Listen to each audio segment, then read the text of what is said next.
নমস্কার বন্ধুরা, ভদ্রসর study centre চ্যানেলে তোমাদের স্বাগতম।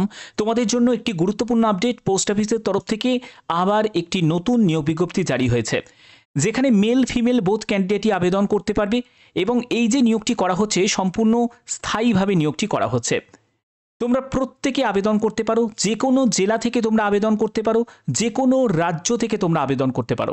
তোমরা যদি এই ভিডিওটা ত্রিপুরা থেকে দেখে থাকো তাহলে তোমরা সেখান থেকেও আবেদন করতে পারবে। তোমরা যারা যারা এই ভিডিওটা আসাম থেকে দেখছো বা আদার স্টেট থেকে দেখছো তারাও কিন্তু আবেদন করতে পারো। প্রত্যেকের জন্যই কিন্তু আবেদন রিলেটেড ইনফরমেশন আমি প্রোভাইড করে থাকি। এরকমই গুরুত্বপূর্ণ আপডেট প্রতিনিয়ত পাওয়ার জন্য শুধু পোস্ট অফিস নয়, যে কোনো আপডেট সবার আগে পাওয়ার জন্য অবশ্যই তোমাদের চ্যানেলটাকে সাবস্ক্রাইব করে রাখতে হবে, বেল আইকনটাকে অল করে রাখতে হবে। তো চলো ভিডিওটা শুরু করছি, প্রত্যেকটি তথ্য তোমাদের কাছে তুলে ধরছি। তো বন্ধুরা, আমি পিডিএফটা ওপেন করে নিয়েছি। তোমরা এখানে দেখতেই পাচ্ছ যে তোমাদের পোস্টে নিয়োগটি করা হচ্ছে, পিও আরএমএস অ্যাকাউন্টেন্ট পোস্টে তোমাদের নিয়োগ করা হচ্ছে। এই যে নিয়োগটি করা হচ্ছে সেটা সম্পূর্ণ পার্মানেন্ট পোস্টে নিয়োগ করা হচ্ছে। তোমাদের বলেছিলাম বিভিন্ন আপডেট আমি তোমাদের প্রোভাইড করব। তো দেখো, একদম লেটেস্ট আপডেট প্রোভাইড করছি। ইস্যু অফ নোটিফিকেশনটা রিলিজ হয়েছে 2রা এপ্রিল 2025-এ এবং তোমাদের এখানে একটি রিটিন এক্সাম থাকছে।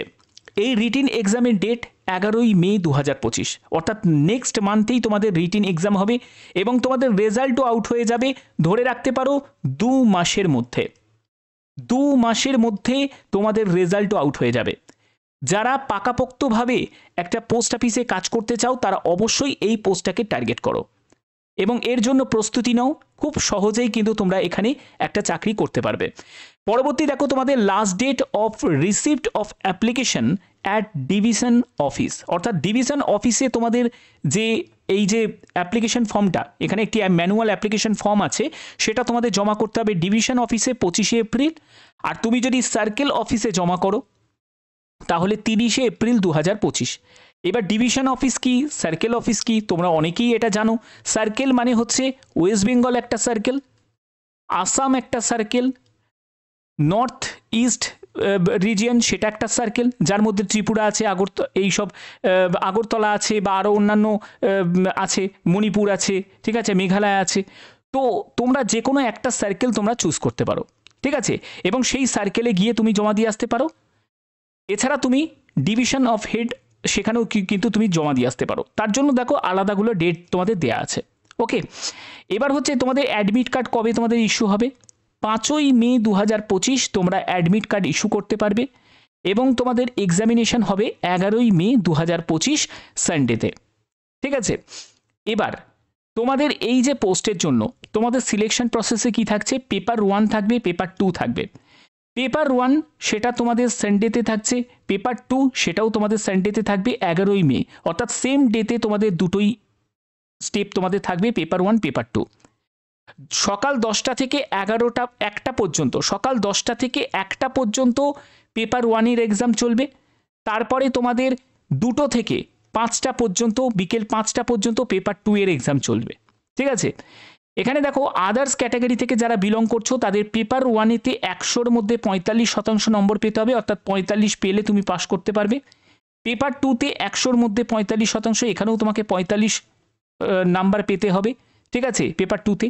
এগ্রিগেট গড়েতে তোমাদের 50% নম্বর তোমাকে পেতে হবে, ঠিক আছে, ক্লিয়ার। এবার এসসি এসটি ক্যান্ডিডেটদের ক্ষেত্রে 38%, এসসি এসটি ক্যান্ডিডেটদের ক্ষেত্রে পেপার 2-এর জন্য 38% এবং এগ্রিগেট মানে গড়ে 43% নম্বর পেতে হবে, মানে দুটোকে কম্বাইন করে, পেপার 1 পেপার 2টাকে কম্বাইন করে, ক্লিয়ার। আচ্ছা, এবার দেখো এলিজিবিলিটি ক্রাইটেরিয়া কি প্রয়োজন। এখানে এলিজিবল ক্যান্ডিডেট হচ্ছে যারা পোস্টাল অ্যাসিস্ট্যান্ট বা সর্টিং অ্যাসিস্ট্যান্টে 3 বছর যদি তুমি কন্টিনিউয়াসলি এখানে সার্ভিস যদি করে থাকো তাহলে তুমি এখানে আবেদন করতে পারবে। সম্পূর্ণ পার্মানেন্ট নিয়োগ করা হচ্ছে এবং ভালো বেতনের একটা চাকরিতে তোমাদের নিয়োগ করা হচ্ছে। যদি তোমরা জানতে চাও যে বেতন কত টাকা পাবে, তো দেখো বেতনের ব্যাপারটা বলে দিই। পিও আরএমএসে তোমাদের বেতন লেভেল যথেষ্ট ভালো। তো এখানে তোমরা 40K থেকে 50K, এটা আমি স্টার্টিং বলছি, স্টার্টিং স্যালারি তোমরা মেনে চলতে পারো, তোমাদের স্টার্টিং স্যালারি এটা থাকছে। ওকে, তো এবার এগুলো তোমাদের ক্লিয়ার করে দিলাম। তো দেখো এখানে তোমাদের অ্যাপ্লিকেশন ফর্মেরও একটা জায়গা আছে, এইটা হলো তোমাদের অ্যাপ্লিকেশন ফর্মের জায়গা। তো যেখানে তোমাদের দু কপি হচ্ছে পাসপোর্ট সাইজের ছবি লাগিয়ে দিতে হবে, যে ক্যান্ডিডেট ফর্ম ফিল আপ করছে সেই ক্যান্ডিডেটের নাম, এগুলো কিন্তু সম্পূর্ণ এখানে কিন্তু দেওয়া আছে, ঠিক আছে। তারপরে হচ্ছে এখানে তোমার সই করতে হবে, তারপরে এটাকে তোমাদের ফিল আপ করতে হবে। ফিল আপ করে তুমি চাইলে তুমি সার্কেলেও গিয়ে জমা দিয়ে আসতে পারো, সার্কেল অফিসে গিয়ে, অথবা তুমি চাইলে ডিভিশনাল অফিসে গিয়েও তুমি জমা দিয়ে আসতে পারো। এবার হচ্ছে প্যাটার্ন অফ এক্সামিনেশন। দেখো প্যাটার্ন অফ এক্সামিনেশনের ক্ষেত্রে বলে রাখি, এখানে ম্যাক্সিমাম মার্কস ইচ পেপার সেটা 100 থাকছে, ঠিক আছে। দুটো করে পেপার থাকছে, পেপার 1 এবং পেপার 2, যেখানে 1/3 এবং 2/3 হচ্ছে তোমাদের, দেখো 1/3 হচ্ছে তোমাদের থিওরিটিক্যাল হবে, আর 2/3 হচ্ছে প্র্যাকটিক্যাল তোমাদের থাকবে, ঠিক আছে। তো এখানে দেখো তোমাদের থিওরি পেপারে তোমাদের 30 পেতে হবে এবং প্র্যাকটিক্যাল পেপারে তোমাদের 70 পেতে হবে। এবার এগুলোকে কম্বাইন করে কিন্তু তোমাদের হচ্ছে আদার ক্যাটাগরি থেকে যারা থাকছে তাদের 45% করে ইচ পেপারে পেতে হবে এবং এগ্রিগেটে হচ্ছে 50%, সেই জিনিসটাকেই তোমাদের রিপিট করেছে।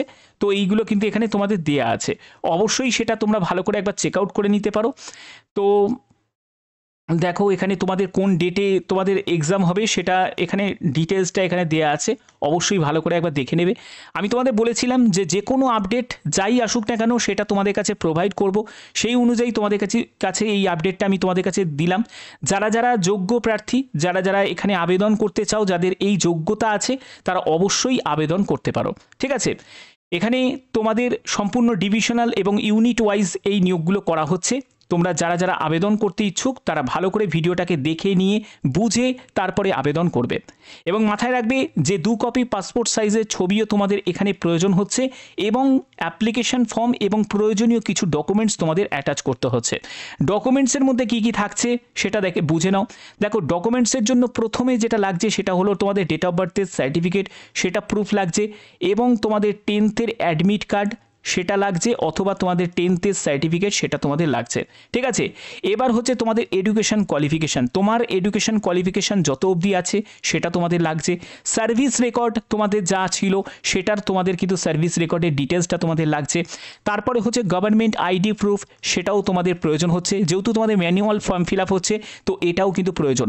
এবার গভর্নমেন্ট আইডি প্রুফের মধ্যে তোমাদের আধার কার্ড, যেহেতু এখন পোস্ট অফিসে আধার কার্ড মাস্ট করে দিয়েছে, আধার কার্ড, বা যাদের আধার কার্ড নেই তাদের ভোটার কার্ড, ড্রাইভিং লাইসেন্স, তো যে কোনো একটি তোমাদের প্রয়োজন হচ্ছে, ঠিক আছে। এরপরে হচ্ছে তোমাদের কাস্ট সার্টিফিকেট, এটাও কিন্তু ম্যান্ডেটারি, কাস্ট সার্টিফিকেট অবশ্যই লাগছে। যারা যারা SC ST EWS, ঠিক আছে, OBC, অবশ্যই OBC NCL এর সার্টিফিকেট, তো তাদের এই সার্টিফিকেট কিন্তু তোমাদের দেখাতে হবে, ঠিক আছে। এগুলো অ্যাটাচ করতে হবে, সবই জেরক্স করে সেলফ অ্যাটেস্টেড করে অ্যাটাচ করতে হবে। তো এই সব ডকুমেন্টস কিন্তু মাস্ট, এগুলো ছাড়া কোনো রকমভাবে আবেদনই করা যাবে না। আর তোমাদের ফটো তো লাগছে, যেটা তোমাদের 2 কপি ছবি, সেটা তোমাদের অ্যাপ্লিকেশন ফর্মের সাথেই তোমাদের অ্যাটাচ করে দিতে হবে, ওকে। তো এগুলো তোমাদের প্রয়োজন হচ্ছে, এগুলো দিয়ে তোমাদের সম্পূর্ণ ফর্ম ফিল আপ করতে হবে। তোমাদের বলেই দিয়েছি যে তোমরা যদি ডিভিশনাল অফিসে যদি অ্যাপ্লিকেশন ফর্ম পাঠাও তাহলে তোমাদের লাস্ট ডেট হচ্ছে 25শে এপ্রিল 2025, আর তুমি যদি সার্কেল অফিসে যদি ফর্ম জমা করো তাহলে 30শে এপ্রিল 2025, এই হলো তোমাদের আবেদনের শেষ তারিখ, ঠিক আছে। আর এখানে যে কোনো এজের প্রার্থীরাই আবেদন করতে পারে, কিন্তু কন্ডিশন যেগুলো এলিজিবিলিটি ক্রাইটেরিয়া সেই অনুযায়ী ফুলফিল করতে পারলে তোমরা অবশ্যই এখানে আবেদন করতে পারো। বাদবাকি যে কোনো আপডেট সবার আগে পাওয়ার জন্য অবশ্যই তোমরা চ্যানেলটাকে সাবস্ক্রাইব করে রাখবে, কারণ আমার এই চ্যানেলের মাধ্যমে আমি তোমাদের বিভিন্ন আপডেট প্রোভাইড করে থাকি। যে কোনো আপডেট সবার আগে তোমরা পেয়ে যাবে, কারণ এটা ডিপার্টমেন্ট অফ পোস্ট অফিসের তরফ থেকে বিশাল বড় একটা তোমাদের সুযোগ দেওয়া হচ্ছে। 2রা এপ্রিল 2025 এই নোটিফিকেশনটি জারি হয়েছে, ঠিক আছে। তো আশা করি ভিডিওটা ভালো লেগেছে। এরকমই গুরুত্বপূর্ণ আপডেট প্রতিনিয়ত পাওয়ার জন্য অবশ্যই তোমাদের চ্যানেলটাকে সাবস্ক্রাইব করে রাখতে হবে, বেল আইকনটাকে অল করে রাখতে হবে। এখনের মতো এটুকুই, টাটা।